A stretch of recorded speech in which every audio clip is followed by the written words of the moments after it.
طه الزين يا نور العين يا طه الزين اشفع لي غدا عند الله خايف من النيراني يا نور العين يا طه الزين يا نور العين يا طه الزين اشفع لي غدا عند الله خايف من النيراني النار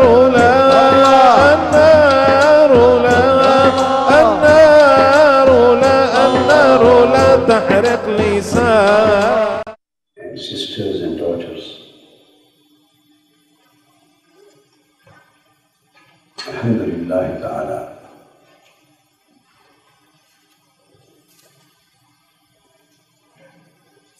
we are undoubtedly very fortunate and highly blessed by Almighty Allah.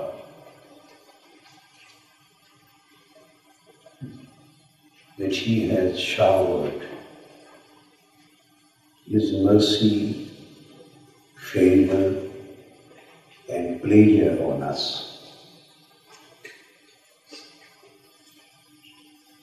And with His permission, we got enabled to get together and to participate in this 3 days camp. This 3 days camp is definitely a company. It is a sohbah. It is a ma'iyya. It is a company and it is nearness. It is a nearness which will be, inshallah ta'ala, the cause of getting and attaining more and more Al-Hidaya, the guidance of Almighty Allah. Before I start the subject of this session,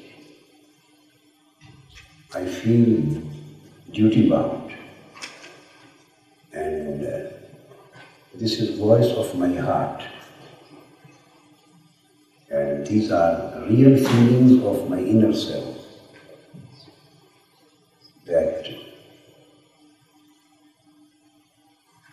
I feel forced to appreciate and congratulate the successful efforts of the executive of Al-Hidaya camp and all those brothers and sisters who were engaged for the last couple of months in organizing the matters of this Al-Hidaya camp under the leadership of Dr. Zahid Iqbal. Alhamdulillah Ta'ala, the first congratulation which they deserve, Dr. Zahid and his team, all members of the executive committee, particularly Brother Abdul Qadir, and all members. The first congratulations goes to them on the basis of choosing this very beautiful spot. It can be guessed and assessed that it is going to be very well organized and managed, and alhamdulillah, each and every aspect, I hope by grace of Almighty Allah, would be highly appreciated. This I can see in the beginning. And I pray Almighty Allah that He may beautify your heart and purify your heart and provide you the same kind of spiritual success as you were able to organize this successful camp. Alhamdulillah ta'ala. Second thing which I would like to inform about, that is the question of my lecture's duration. As far as my lectures are concerned, never look at your printed programs. I have given these 3 days to you, and I want to deliver whatever I want to deliver to you. Whatever is possible to be delivered in these 3 days. So my duration of my lecture would be when the subject is finished. So I won't bother about the hours and minutes and timings. The only thing which I will keep into consideration would be finishing the subject of that session. Whatever time would left for you, now it's up to you how to manage other things accordingly. So you should be always ready for these kind of amendments and alterations and adjustments. And I hope your hearts will be very happy with this announcement. I want to spend maximum time with you, inshallah.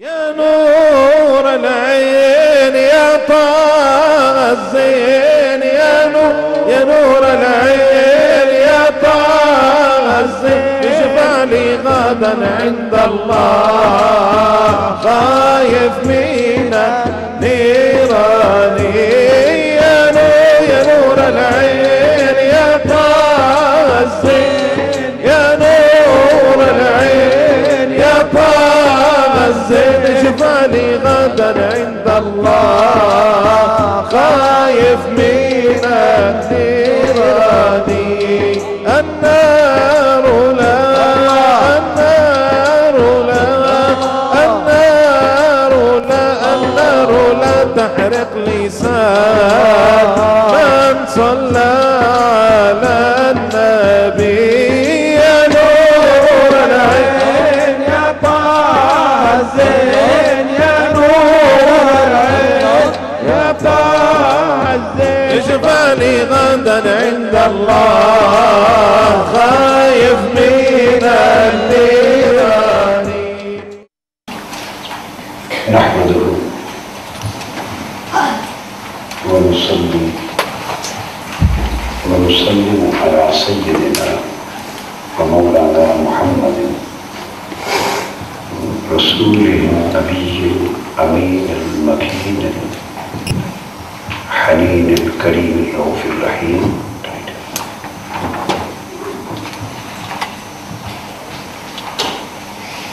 أما بعد، أعوذ بالله من الشيطان الرجيم. بسم الله الرحمن الرحيم.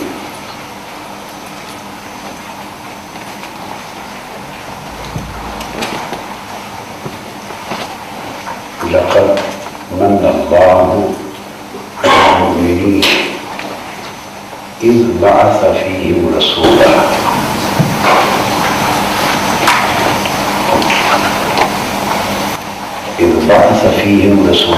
من أنفسهم يتلو عليهم آياته ويزكيهم ويعلمهم الكتاب والحكمة. وقال الله تبارك وتعالى: كلامه المجيد في مقام آخر: هل جزاء الإحسان إلا الإحسان؟ هل جزاء الإحسان إلا الإحسان؟ صدق الله مولانا العظيم. Alhamdulillah ta'ala, we are starting this Al-Hidaya camp from the subject of tasawwuf, but I would like to correlate the subject with the title of your camp, Al-Hidaya.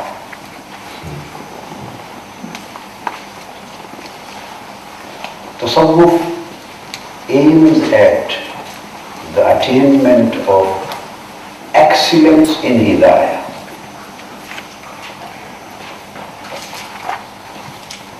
The stage of perfection, the stage of excellence in Hidayah is the basic aim and objective of Tasawwuf. And this is the first lesson given by Almighty Allah in the first chapter of Holy Quran, and that is Surah Al-Fatiha. It is stated, اهدنا الصراط المستقيم صراط الذين أنعمت عليهم غير المغضوب عليهم ولا الضالين. Each and every individual among the believers and the faithful is supposed to ask Almighty Allah for Al-Hidayah. This is the first lesson given by Almighty Allah. You have to pray for it. Oh my Lord, oh our God, lead us to straight path. Lead us to the Sirat al-Mustaqim. Ihdina, it means lead us. So Hidayah, Al-Hidayah, your camp. Al-Hidayah, the word Al-Hidayah includes 3 stages in its orbit. The thing which I am going to mention now, I have discussed it in detail in one of my books which I wrote in the early years of my life, and that is Islamic Philosophy of Human Life. It was the first time in the history of knowledge, in the history of commentary of Holy Quran, that I made 3 stages of Al-Hidayah. And all leading imams and authorities of Islam and the great scholars of Muslim Ummah, they have been describing the 2 stages of Hidayah in their books. I added 3rd one to this subject. In Arabic, Al-Hidayah includes, according to earlier authorities prior to our time, Al-Hidayah includes 2 things: Ira'atul Tariq and Isal ila al-Matlub. Ira'atul Tariq means to show the way, to show the path, to show the right path. So just leading you towards the right path, leading you towards the right path. This is Ira'atul Tariq. Somebody informs you that this is the right path which goes to your destination. follow it. And finally, you will arrive at your destination. And the second stage, this is known as Hidayat-e-Amma.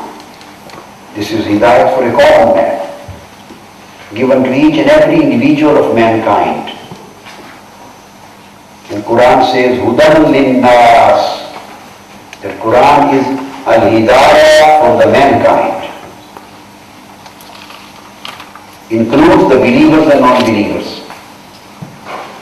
Every person from the children of Adam. Every person from the universe of humanity.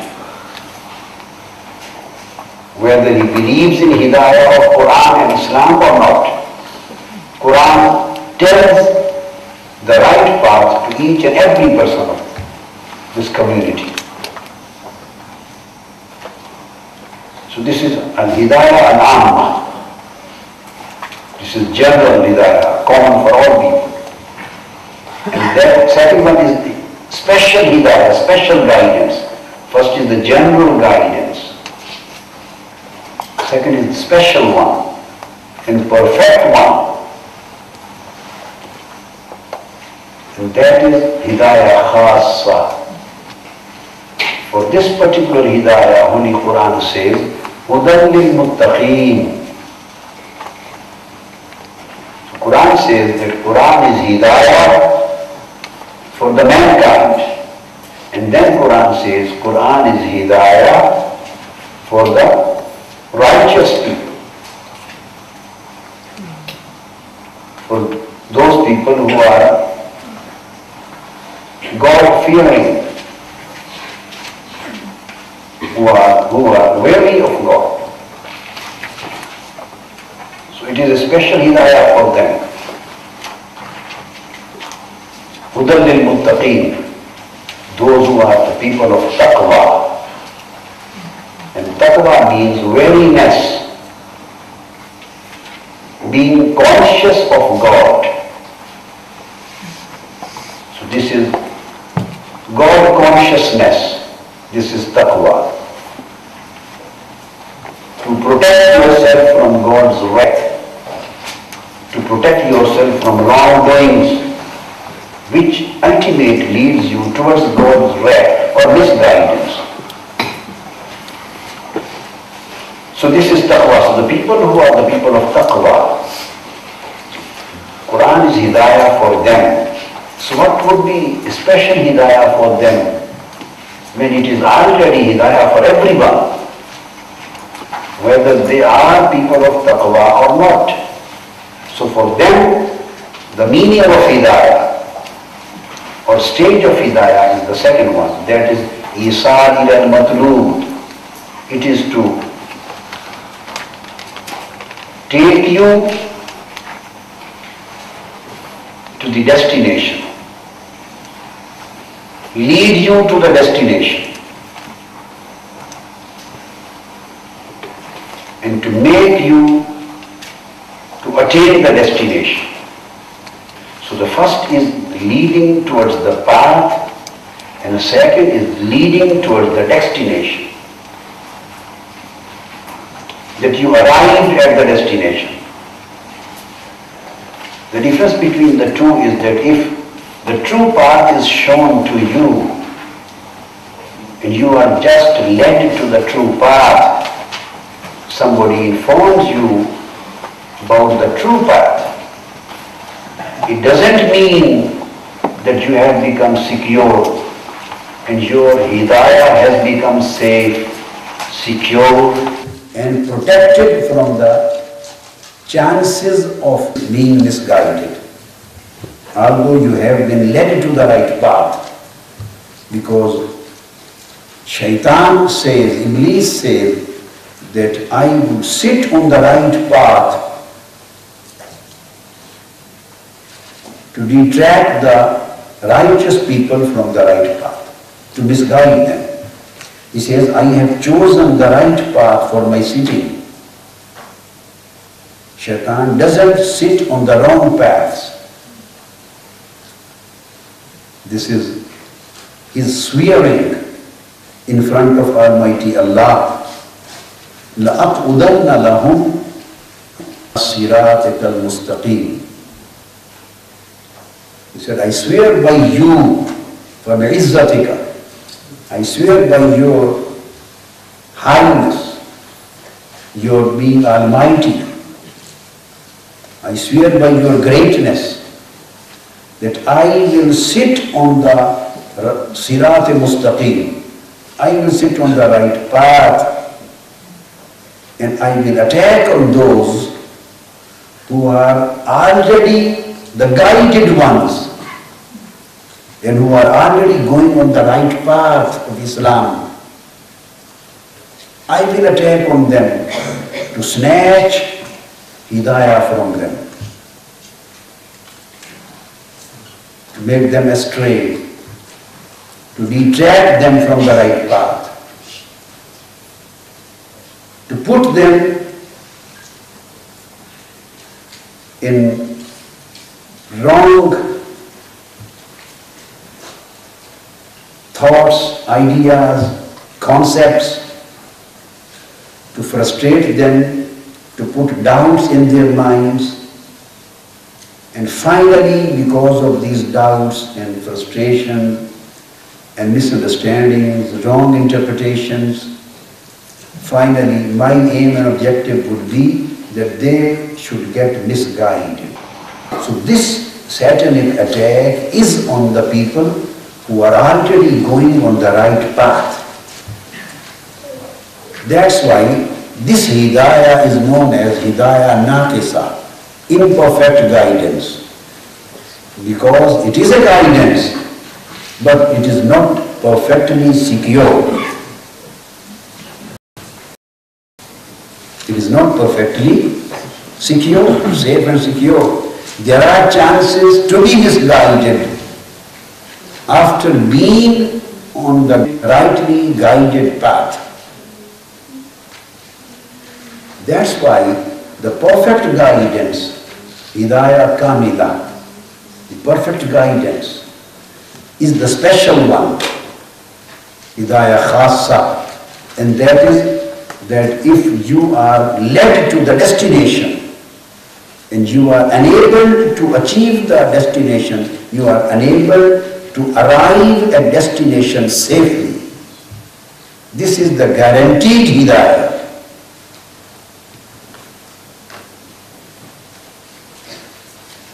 A guarantee is granted in this Hidayah, a guarantee of safety and security. From whom? From satanic attacks, from Iblis. And this guarantee leads you to the destination. This is Isar ilal matlub, that you have arrived the place, the station which you wanted to. When Shaitan announced this plan in front of Almighty Allah, so he had himself, the Shaitan, himself had to create an exception in his own statement that I will misguide each and every individual. I swear by you, I will misguide each and every individual among your servants who would be going on the right path, Allah siratika al-mustaqim. I will take them to the wrong path. Illa ibadaka minhumul mukhlasin. Then he announced the exemption. Then he was forced to bring an exemption clause in his general statement. He had to make an exemption clause in that statement, and that was illa ibadaka minhumul mukhlasin, except those who are the mukhlas people, except those who are mukhlasin. So plural word has been used. So he had to create an exemption clause that except those who are your mukhlasin people, except those servant of yours who are mukhlasin. Almighty Allah issued another divine statement on the response of his statement.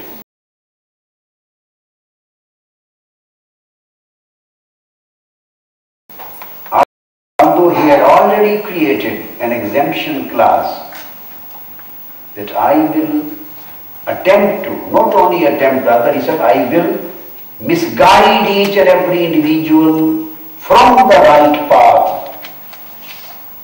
Those who are already misguided, now they are not shaitan's prey.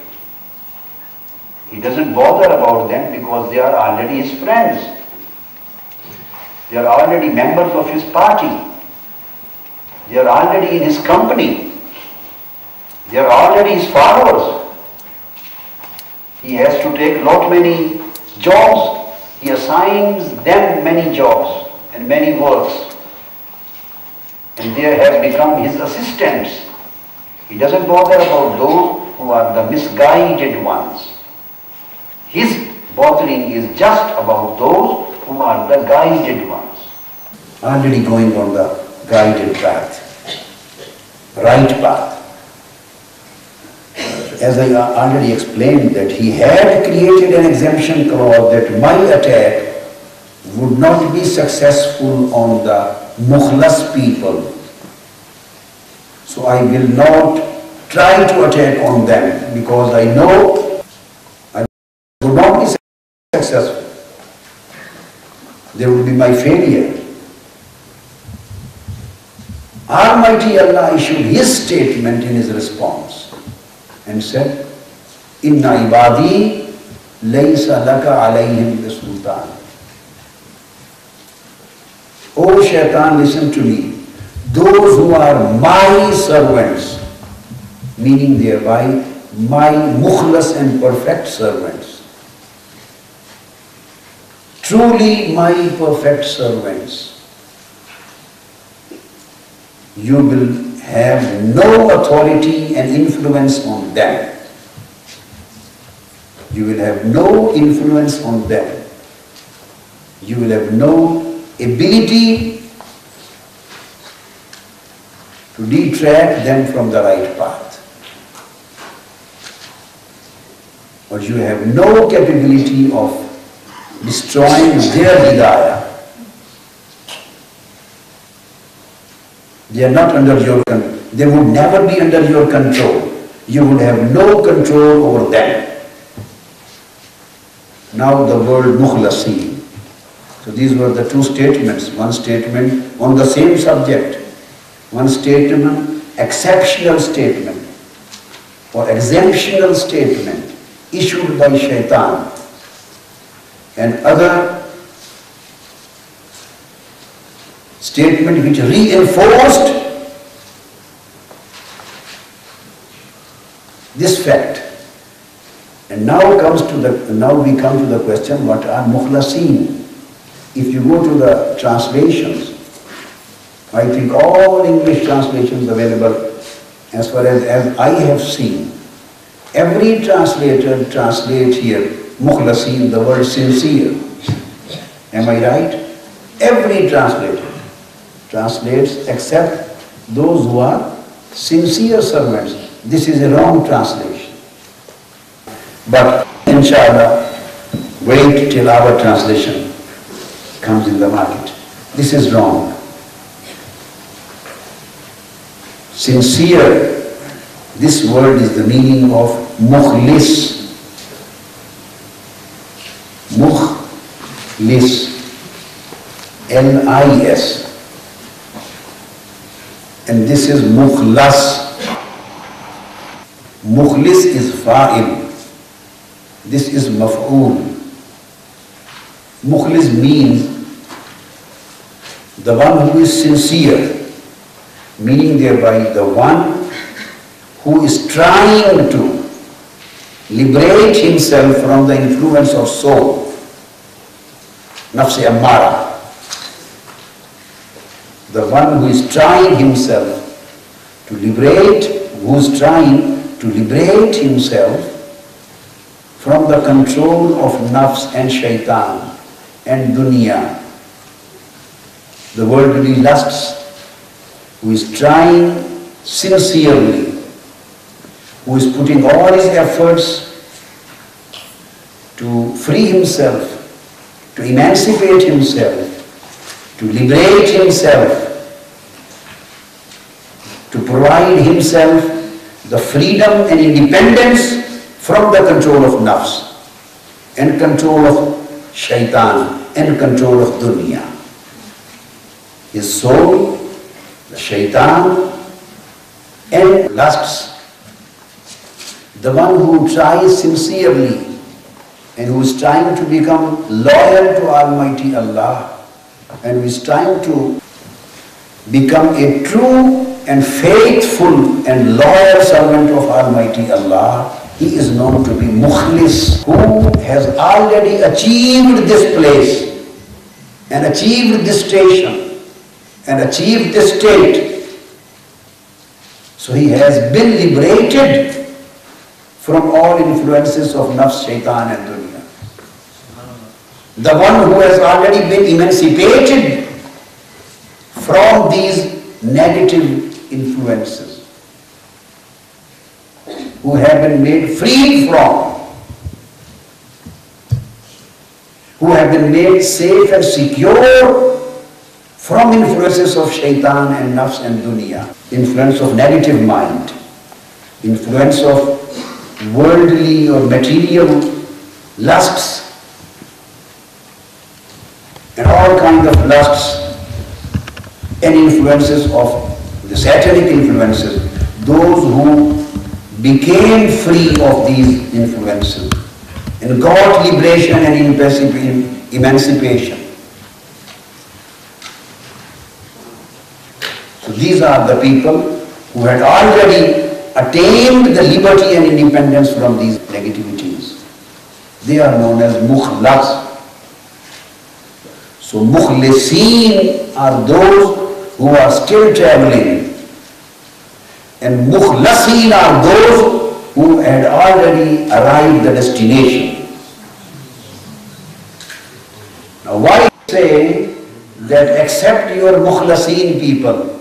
Because he can't do any harm to the mukhlasin, because mukhlasin are not the travelers.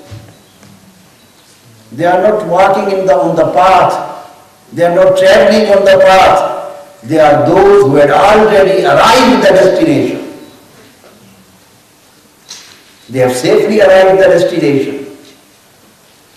Their travel to the destination of Al-Hidaya is complete. So since they have completed their traveling and their journey, so how can he disturb their Hidayah? That's why he had to create an exemption about those. So mukhlas are those who are standing on the destination and watching the people who are coming behind and guiding the people who are coming on the right path. So the mukhlasin are the guides, and mukhlasin are those who are being guided by the guides, the perfect guides. Here lies the difference between mukhlis and mukhlas. So these are two stages, and I added one more stage, and that is prior to these two stages. That even Quran, it is Hidayah for common man, leads everybody to right path, but leading to right path becomes beneficial and it becomes useful only if somebody has consciousness of the path and destination. Only if somebody is thirsty. If only somebody is thirsty. Somebody feels a thirst in him. Somebody feels some quest in him. Somebody feels himself in search of some destination, in search of the aim of his life, in search of the ultimate destination where he should be. So the awareness of this fact, which disturbs the man and which motivates the man to think where I have come from, why I have been sent here, is there any authority to send me here, where I have to go after my death, would I be answerable to my acts in this life or not? Or this material world is the whole sum of my life? So is there any destination of human life? Are we required and supposed to arrive at that destination? Should we try to travel towards that destination? What would be the benefit of that destination? And what would be the loss if we don't achieve that guidance? So awareness of the destination, awareness of the real aim of the life, awareness of the real objective of life, awareness of the significance of this leading, of this Hidaya, consciousness between vice and virtue. So this basic awareness, this basic consciousness, this basic urge, this basic surge, which in fact is ingrained in the nature of a man, but it always remains inactive and dormant. So to actualize this sleeping urge, to actualize this dormant ability, or dormant, you can say, search, and turn into an awareness, and turn into consciousness. This is a special state of mind. So to me, the first Al-Hidaya, the first stage of Hidaya is the awareness in the form of search and urge to know the destination and wish to achieve the destination. Urge to know about the destination and a wish to achieve the destination, to realize the goal. Only that man would be thinking about the right path or wrong path. Which path leads to that destination? If somebody has not to travel, if somebody is not planning to travel, somebody has not to go to Glasgow, somebody has no plans to go to States, somebody has no plan to go to London, he just wants to stay here throughout his life. So why would he ask which path leads to London? Which is the road, which are the directions? Directions are asked only if you are the traveler. If you have to travel, and if you have no idea or no wish or no plan of traveling, then why will you ask the direction, and directions of what, and directions from? You have no plan to travel. Where to go? You have no awareness. You have no wish, you have no urge. So the Quran is Al-Hidaya of the first stage, that Quran creates an urge, creates a wish, provides you with an awareness and consciousness of your destination. And there are hundreds of Quranic verses, particularly the verses which were revealed in Holy Quran, which were revealed in Meccan period. They are aimed at creating this urge and search and this wish and this awareness and this consciousness. So the first stage of Al-Hidaya is this awareness and consciousness. And when you become aware and conscious, you become thirsty. Then you feel need to know. This is the awareness of your destination. Unless you fix and specify your destination, Why would you ask about any direction? Direction is no more any objective. These directions and rules and roads, these are just to lead you towards your destination. So first of all, you need the specification and your being clear on your destination. If the destination is clear, only then it occurs that you ask somebody which road and which route leads to that city. So the awareness of destination and wish of traveling towards that destination, this is the first stage of Al-Hidaya. So this category or stage of Hidayah was introduced first time in the history of Islamic literature under the caption of Al-Hidaya. And I have already given you the name of the book, Islamic Philosophy of Human Life, under Ihdina Sirat al-Mustaqim. Now, Ihdina Sirat al-Mustaqim means, oh my Lord, oh our God, please bless us with the awareness of our destination and then lead us towards the right path and finally lead us safely to our destination. Finally make us arrive safely to our destination. So this verse includes three kinds of prayers. Oh our God, bless us with awareness of our destination, consciousness of our destination, and bless us with wish of traveling towards the right path. Then lead us towards the right path. Then make us arrive safely on our destination, at our destination. Provide us the security. So Al-Hidayah includes all three stages. So it's upon you how much you try to receive and how much you try to retain. It's up to you, inshallah.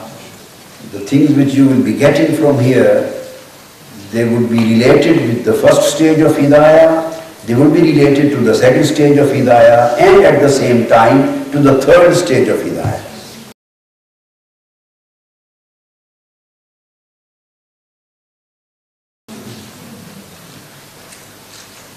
The more you remain attentive, the more you remain recipient, the more you remain acceptive and receptive, inshallah. And then the more you make your minds and your wills and your intentions strong to practice Al-Hidayah in your life, the more higher levels and stages of Hidayah you get, inshallah. So this is the link of Al-Hidayah camp with our subject. And Tasawwuf is a subject which deals with the last perfect stage of Al-Hidayah.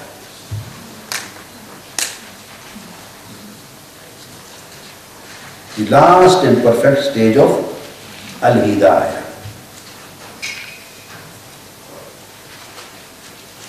There is a hadith, I will quote it again, but now it is direct relevance. Hadith of Holy Prophet ﷺ, where he mentioned three words: Iman, Islam and Ihsan. We will come to this hadith later, but now I find a relevance to mention that hadith here. This hadith is muttafaq alayh, unanimous, quoted by Imam Bukhari and Muslim, unanimously. Hadith which mentions the stage of Iman, the stage of Islam and stage of Ihsan. So now, if I give a new interpretation to that hadith, in order to create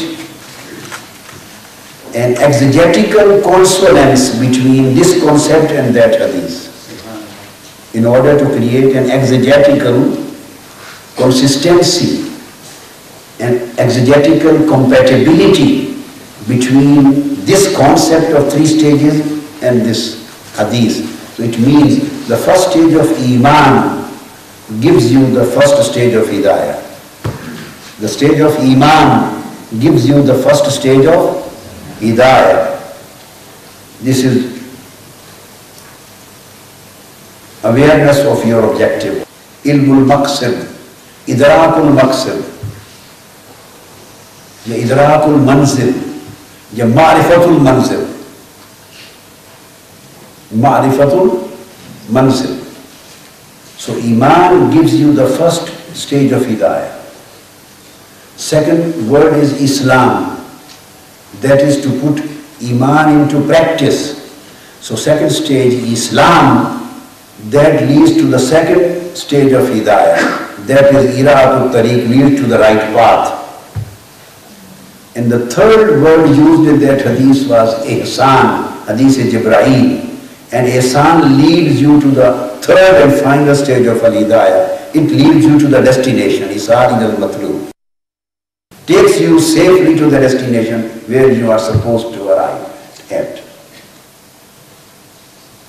Iman is act of faith. Is act of faith. And it provides you with the first level of stage. Awareness, consciousness, and urge. Islam is an act of practice.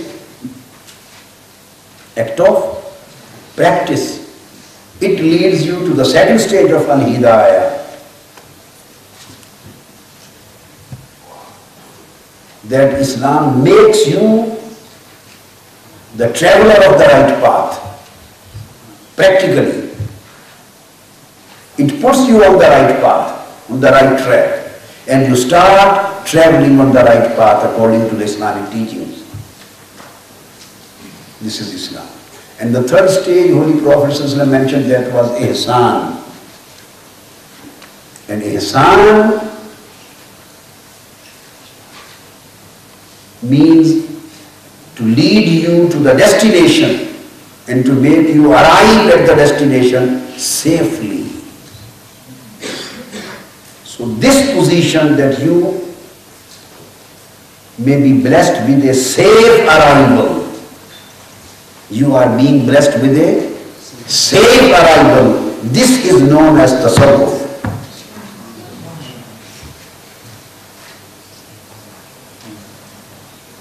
The way how you get the safe arrival, the way how you attain the safe arrival, this is tasawwuf. This is what tasawwuf talks about. This is a subject and science which tasawwuf discusses. This is the subject which tasawwuf deals with. Science of providing you the safe arrival. You can say this is a new definition of tasawwuf. A science which provides you a guarantee for the safe arrival. In Holy Quran, the word for the same subject has been used, that is tazkiyah,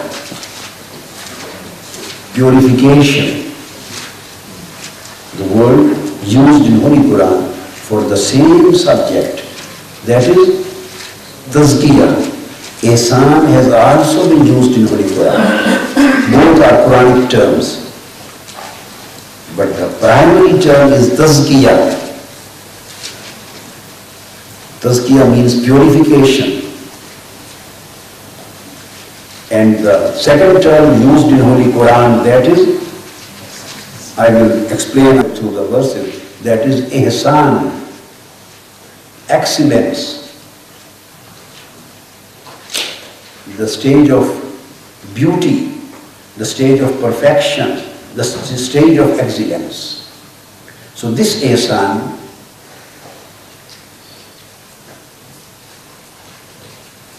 the safe arrival is used in Holy Quran. This is the destination. Difference between tazkiyah and ihsan is a very beautiful difference. Tazkiyah is the procedure and ihsan is the destination. Tazkiyah is the procedure. How to arrive, and ihsan is the arrival. Ihsan is the state where you have to arrive at, and tazkiyah is the phenomena, is the procedure, is the methodology, is the preparation of arriving at that stage, that destination. So tazkiyah in effect is the spiritual path, and ihsan is the spiritual destination. So this is the link between tazkiyah and ihsan. And joining together tazkiyah and ihsan, this becomes tasawwuf. Putting them together, tazkiyah and ihsan, this becomes tasawwuf. The same terms were used in Holy Quran and in the Sunnah of Holy Prophet sallallahu alayhi wa sallam. So, there are the rewards mentioned for Iman. Specific rewards are mentioned for Iman. The reward of grace, the reward of Jannah, the reward of forgiveness, the reward of pardons. Many rewards are mentioned, specific rewards for Iman. And rewards are mentioned for Islam. I mean the practices of Islam. But no specific and different reward has been mentioned for ihsan. For ihsan, Allah says, I have many rewards for Iman. Then Allah says, I have many rewards for Islam. Then what is the reward of ihsan? Ya Allah, He says, I have no other reward for ihsan except ihsan. You do ihsan for me, I will do ihsan for you. So ihsan, the state of ihsan becomes beyond the rewards. Something above the rewards. All rewards remain down.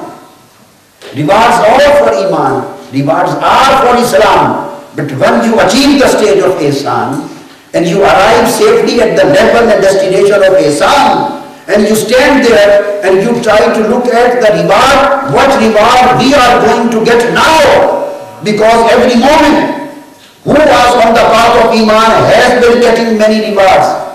And every person who has been practicing Iman in his life, and who has been fulfilling the requirements of Islam, he was also getting many rewards from Almighty Allah. O our Lord, we have crossed the boundaries of Iman, and we have crossed the boundaries of Islam, and after crossing and exceeding all these boundaries, we have safely by your grace achieved the level of ihsan. Now we are looking for the reward which you are going to give us against ihsan. He replies, O my true servant, there were rewards for Iman, there were rewards for Islam, but after crossing all these boundaries, you are standing on the level of ihsan, the level of beauty, the level of perfection, the level of excellence. This is the place where all rewards have gone back. Now I have the only reward to give to you, and that is you did ihsan for me, where I am going to do ihsan with you. This is the benevolence. You did, Mawla, what is this? He said, you did something beautiful for me. You did something beautiful for me, and I am going to give something very beautiful to you. Hal jaza'ul ihsan illa al-ihsan. There is no other reward of ihsan except ihsan. That ihsan was yours on your part, and now this ihsan will be on my part. I have received your ihsan, now wait to receive my ihsan. That's why the people of tasawwuf, the people of ihsan, they don't go for rewards. They don't go for reward. They know because their reward is al-jaza'ul ihsan illa al-ihsan. Their reward is the beauty which he is going to disclose and which he is going to unveil. That's why tasawwuf makes you totally indifferent from all rewards of the world and the life hereafter. And tasawwuf means, the tasawwuf is a thing which makes you totally unconcerned from all concerns. And it just makes you concerned with concern of Allah. So this is a preliminary introduction of tasawwuf in connection of the title of Al-Hidaya camp. وَمَا عَلَيْنَا إِلَّا الْبَلَاغُ. نور العين يا طه الزين يا نور العين يا طه الزين اشفع لي غدا عند الله خايف من نيراني يا نور العين يا طه الزين يا نور العين يا طه الزين اشفع لي غدا عند الله خايف من النيران النار لا النار لا النار لا النار لا تحرق لسان من صلى على النبي يا نور العين يا طه الزين يا نور العين يا طه الزين اشفع لي غدا عند الله.